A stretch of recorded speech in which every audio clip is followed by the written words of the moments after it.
नमस्कार, जय महाराष्ट्र. या जगातला सर्वात भोळा माणूस म्हणजे शेतकरी. भोळा का म्हणतो? कारण जसं बेसिक नीड्स असतात ना, तर बेसिक नीडमध्ये अन्न, वस्त्र, निवारा याच्यामध्ये पहिलं काय येतं?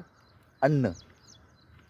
आणि तीच गोष्ट शेतकरी पिकवत असतो आणि त्याची किंमत त्याने एकदम कमी. शेतकरी त्याला त्याची किंमत नाही. भोळा माणूस जी गोष्ट जगण्याला गरजेची आहे त्याची किंमत नथिंग ॲज कम्पेअर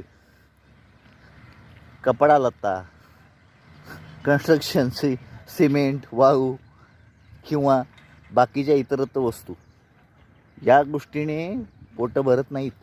पण अन्नधान्य मेन बेसिक नीडमध्ये अन्न, वस्त्र, निवारा. जसा वस्त्र पण गरजेचं आहे, पण सर्वात पहिले काय येतं? अन्न. पण अशी गोष्ट शेतकरीसुद्धा विकताना तो एकदम कमी किमतीमध्ये विकतो. का? तर तो भोळा आहे. शेतकरी भोळा आहे. फार वाईट वाटतं.